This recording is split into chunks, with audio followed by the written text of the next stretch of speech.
سر اگلا سوال ہے کہ 22 رجب کے کنڈوں کے حوالے سے آپ کا کیا موقف ہے؟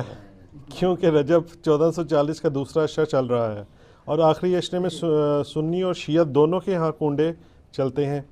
شریعت محمدیہ صلی اللہ علیہ وسلم میں اس کی کیا اہمیت ہے سر؟ کوئی اہمیت نہیں ہے جی. شریعت محمدیہ کے اندر یہ ایک بدعت داخل کی گئی ہے صلی اللہ علیہ وآلہ وسلم. یہ جس طریقے سے کئی کہانیاں چل رہی ہیں نا، یہ کنڈے بھی ایک کہانی ہے. اور ظاہر ہے جب بھی کوئی کہانی لانچ کرنی ہوتی ہے امت کے اندر، کسی بڑی پرسنالٹی کے ساتھ اسے منسوب کیا جاتا ہے. تو یہ کنڈے منسوب کیے ہیں انہوں نے سیدنا امام جعفر بن محمد باقر بن علی بن حسین بن علی علیہم السلام اجمعین، المتوفہ 148 ہجری. وہ کہتے ہیں امام جعفر کسی کو خواب میں آئے تھے، انہوں نے بشارت دی تھی کہ جو رجب کے کنڈے کرے گا تو اس کے لیے یہ بشارتیں ہوں گی. یہ تو سٹارٹ ہی خواب سے ہو رہا ہے، اس کا دین کے ساتھ کوئی لینا دینا نہیں، نہ امام جعفر کے ساتھ کوئی لینا دینا ہے. یہ وہ ایک پراپوگنڈا جو شیعہ کے ہاں چلا اور وہ کنڈے چل رہے ہیں. اور سنیوں کے ہاں بھی چونکہ امام جعفر ایک ڈومیننٹ پرسنالٹی ہے، ان کو رسپیکٹ دی جاتی ہے، ہم خود دیتے ہیں. تو چونکہ اب ان کا نام بولا گیا ہے، جس طرح کہ 11ویں کے اوپر شیخ عبدالقادر جیلانی کا نام بول دیا جاتا ہے تو وہ 11ویں چلنا شروع ہو گئی ہے. اس طرح سنیوں کے ہاں بھی چلنا شروع ہو گئی. باقی دوسری طرف اہل سنت میں جو اینٹی شیعہ ایلیمنٹس تھے، انہوں نے کوشش کی کہ جی اس سرمنی کو ڈائلیوٹ کرنے کے لیے انہوں نے ایک نئی کہانی ڈیوائز کی. انہوں نے کہا کہ اصل میں 22 رجب کو حضرت معاویہ ابن ابی سفیان رضی اللہ تعالیٰ عنہ کی وفات ہوئی تھی. اس وفات کی خوشی میں شیعہ جو ہے نا وہ کنڈے بناتے ہیں. یہ ایک نئی کہانی انہوں نے دریافت کی. تو یہ کہانی جب آپ نے دریافت کی ہے تو یہ کہانی دریافت جن لوگوں کے بارے میں کی ہے سر، ان کی بھی رائے لے لیں کہ ان کا موقف یہ ہے بھی ہے کہ نہیں. تو وہ آپ کو کہیں گے کہ ہمارے لیے حضرت معاویہ کی موت یا زندگی اتنی اہمیت کی حامل نہیں ہے کہ ہم اس کو سیلیبریٹ کریں. وہ تو کہتے ہیں ہم ان کو کوئی اہمیت دیتے ہی نہیں ہے، ہم ان کو اتنا امپورٹنٹ پرسنالٹی کے طور پہ نہیں مانتے. وہ کیا مانتے ہیں وہ ایک علیحدہ معاملہ ہے، لیکن کہتے ہیں اتنا بھی ہم نے سیریس نہیں لیا ہوا ان کو. یہ اسی طریقے سے ہے جیسا کہ بریلویوں کو یہ کیا کہانی کی کروائی جاتی ہے اور دیوبندیوں کو کہ اہل حدیث اماموں کو نہیں مانتے. ہم بھی بچپن میں، میرا خود بھی سارے فرقوں میں، مطلب میرا تو بلٹ اپ سارا بریلویت میں ہوا ہے. تو اب یہ بہت بڑی کہانی اور چل رہی ہے. آپ کسی اہل حدیث سے بھی جا کے پوچھے کہ یار آپ اماموں کو نہیں مانتے، وہ کہیں گے نعوذ باللہ ہم تو مطلب اماموں کی خدمات کو لے کے چل رہے ہیں. چلے اگر امام حنیفہ رحمہ اللہ سے کوئی اختلاف بھی ہوا کسی مسئلے میں وہ تو الگ بات. باقی جو 3 بڑے فقہ کے امام ہیں، 3 وہ جو کہانی کرا کے بتائے گئے ہیں، یہ تو ہزاروں فقہ کے امام ہیں جن کے نام کتابوں میں ہیں لیکن وہ پبلکلی نہیں چلے. یہ وہ 4 امام تھے جن کو فرقوں نے آپ سمجھ لیں پروموشن کرنا شروع کر دی.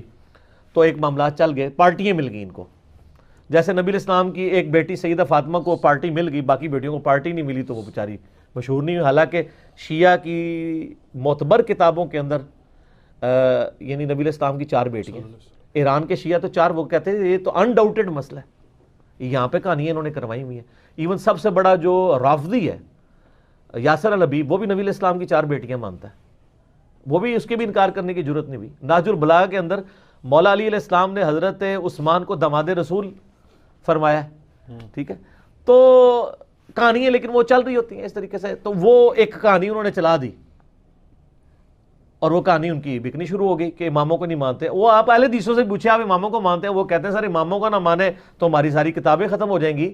کیونکہ امام بخاری کے استاد ہیں احمد بن حنبل، احمد بن حنبل کے استاد ہیں امام شافعی، امام شافعی کے استاد ہیں امام مالک، اور ان اماموں سے حدیثیں ہیں بخاری مسلم میں. اگر ہم ان اماموں کو ہی نہ مانیں تو ان حدیثوں کو پھر ہم کہاں سے مانیں گے جن کی چین سے وہ آ رہی ہیں.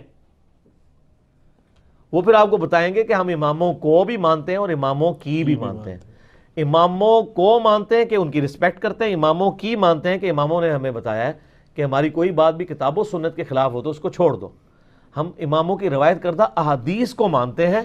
باقی ان کے جو فتاوی جات ہیں جو دوسری صحیح الاسناد احادیث یا صحابہ کی اقوال کی روشنی میں غلط ثابت ہوتے ہیں، ہماری روشنی میں نہیں ان کی روشنی میں، ہم ان چیزوں کو چھوڑ دیتے ہیں. تو اسی طریقے سے شیعہ کے بارے میں کہانی کرا دی. وہ حضرت معاویہ کی ڈیتھ کا دن منا رہے ہیں اور یہ سنی بھی ان کے دیکھا دیکھی شروع ہو گیا، ان کا اور چل رہا ہے. یہ اصالہ ثواب کے معاملے میں میرا بالکل کیٹاگوریکل ایک اوپینین ہے. لاکھوں لوگوں نے یوٹیوب پہ میری ویڈیو دیکھی ہے، مسئلہ نمبر 74. آپ اصالہ ثواب لکھیں یوٹیوب پہ، ٹاپ آف لسٹ میری وہ ویڈیو کھل جائے گی، اس میں میں نے ساری چیزیں بتائی ہیں 11ویں ہو, میلاد ہو, محرم کی نیاز ہو, یا آپ کی یہ رجب کے کنڈے ہوں, ان ساروں کے بارے میں ہے کہ یہ سب کی سب ایکٹیویٹیز دین میں خود سے داخل کی گئی ہیں. ہم ان کو کفر و شرک والا معاملہ نہیں کہتے, لیکن بدعات تو ہیں. اب رہ گیا مسئلہ کہ اس طرح کی ایکٹیویٹیز میں جو کھانا ہے وہ حلال ہے یا حرام ہے. وہ بھی میں نے اس کے اندر بتایا ہوا ہے کہ کھانے کو حرام کہنے کے لیے یہ چیز ضروری ہے کہ آپ پہلے اس کی حرمت ثابت کریں. اس میں دو طریقے ہیں, یا تو وہ چیز جو پکائی جا رہی ہے وہ حرام ہو, کو خنزیر بنا دیتا ہے تو حرام ہے, یا چیز تو پاک تھی لیکن اس کے ذبح کے وقت ذبح کے زبر کے ساتھ غیر اللہ کا نام لیا گیا, تو وہ پھر بھی حرام ہو جائے گی. تیسرا مسئلہ ہے تقرب والا. تقرب میں اب دو طرح کے آپشن ہیں. ایک تقرب یہ ہے کہ کوئی شخص یہ کہتا ہے کہ میں فلاں بزرگ کے اصالے ثواب کے لیے کر رہا ہوں, حضرت حسین علیہ السلام کو ثواب پہنچ جائے, ایک میری طرف سے ہدیہ. تو اس کے معاملے میں بھی ایسا کوئی سختی والا معاملہ نہیں ہے. لیکن اگر کوئی تقرب یہ کر رہا ہے کہ یہ اصالے ثواب ان کو پہنچے اور وہ میرے مشکل کشا ہے اور اس کے بدلے میں یہ میری مصیبت حل کر دیں گے, تو وہ تو نیاز کے بغیر ہی عقیدہ شرکی ہے. نیاز سے سائڈ پہ رہ گئی, عقیدہ ہی غلط ہے. بالکل ٹھیک ہے نا. تو ہمارا تو موقف یہ ہے کہ ہمارے پاس کوئی اس طرح کی کھانے پینے کی چیز لے آتا ہے, ہم اس سے پہلے پوچھتے ہیں کس کے نام کی ہے. اگر وہ کہتا ہے اللہ کے نام کی ہے تو بسم اللہ پڑھ کے کھا لیں. اگر وہ کہتا ہے یہ فلاں بزرگ کی ہے تو اسے پوچھے یہ بزرگ کے نام سے مراد آپ کیا لے رہے ہیں, کیا ان کی رضا کی خاطر ہے, ان کے نام کا ذبیح ہے؟ تو سر یہ کوئی بھی نہیں آپ کو کہے گا. کوئی جاہل کہہ دے تو کہہ دے, وہ کہے گا نہیں اللہ نے نام دیا ثواب پہنچانا ہے انہوں نے. اچھا جی, پھر زیادہ وہم نکالنا ہے تو آپ پوچھ لیں کہ ثواب پہنچا کے کڈنا کہ جے وچوں جے تسی واقعی کھانا نہیں کھانا تے, جے کھانا کھانا تے اتنے تک ہی سوال رکھو, زیادہ غلوف نہ کریں آپ کیونکہ غلوف کریں گے نا تو معاملات بگڑیں گے. اور یہ میں آپ کو اپنی طرف سے نہیں بتا رہا, صحیح بخاری میں سیدہ عائشہ نے نبی علیہ السلام سے پوچھا, یا رسول اللہ علیہ وسلم یہ کچھ نیو مسلم ہے, ہمیں نہیں پتا انہوں نے ذبیحہ صحیح کیا ہوا یا نہیں کیا, تو یہ جب کوئی اس طرح کی گفٹ لے کے آتے ہیں ہم کیا کریں؟ آپ نے فرمایا بسم اللہ پڑھ کے کھا لیا کرو. اللہ اکبر. اللہ آپ نے کہا کہ بلاؤ, آپ یہ بھی کہہ سکتے تھے حلف دلواؤ, یہ وہ وہم نکالا کہ مسلمان کا ذبیحہ ہے نا تو حسن ظن رکھو, زیادہ نٹی گریٹیز میں نہ پڑھو. سبحان اللہ. ٹھیک ہے نا. اس کا غلط رزلٹ بھی نکال لیا یوسف القرداوی صاحب نے.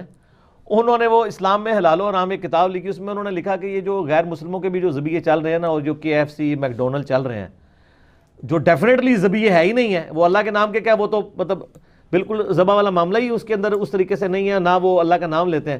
وہ کہتے ہیں بسم اللہ پڑھ کے آپ کھا سکتے ہیں, اور اس حدیث سے پلی لی. تو میں نے ان کا بھی رد کیا کہ سر ایڈی بھی کھلی چھوٹی نہ دو, مسلمان کا ذبیحہ ہے نا اس کے اوپر آپ کو وہم نہیں کرنا چاہیے اگر وہ مسلمان ہے. اب وہ اگلا مسئلہ شروع ہو جائے گا کہ وہ بریلوی ہے, دیوبندی ہے, اہل حدیث ہے, شیعہ ہے. یہ نوی کہانی کرنے کی ضرورت نہیں ہے. اہل کتاب کا ذبیحہ بھی حلال ہے. تو اگر آپ ایک دوسرے کو مسلمان ماننے کے لیے تیار نہیں, چلو اہل کتاب ہی مان لو.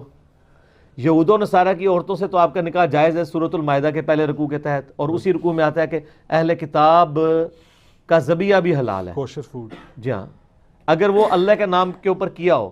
تو اگر یہود و نصارہ کا اللہ کے نام کا ذبیحہ حلال ہے, تو جو آپ کے اپنے اہل کتاب ہیں قرآن کے فائنل ٹیسٹمنٹ کے ماننے والے, وہ تو old testament new testament tempered form میں مان رہے ہیں, اور وہ اتنے ظالم ہیں کہ نبی علیہ السلام کو وہ دجال سمجھتے ہیں, نعوذ باللہ.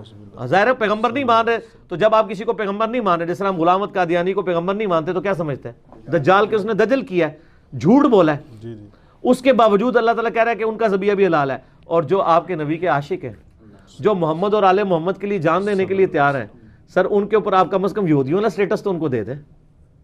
ٹھیک ہے, تو وہ آپ دینے کے لیے تیار نہیں ہے. اسی پہ میرا ایک کلپ بھی ہے, وہ کیا سنی شیعہ کا نکاح ہو سکتا ہے, اس کا بھی پھر اتنا مذاق اڑاتے ہیں. سر میں نے تو کہانی الٹ دی ہے نا, میں نے سوال کرنے والے سے یہ میرا کلپ لاکھ, میں نے کہا یہ سوال نہ کریں سنی شیعہ کا, آپ یہ پوچھیں سنی کا بھی نکاح ہو سکتا ہے کہ نہیں, کیونکہ اگر سنی حنفی ہے تو وہ یا سنی حنفی دیوبندی ہوگا یا سنی حنفی بریلوی ہوگا, تو ہے تو دونوں سنی نا.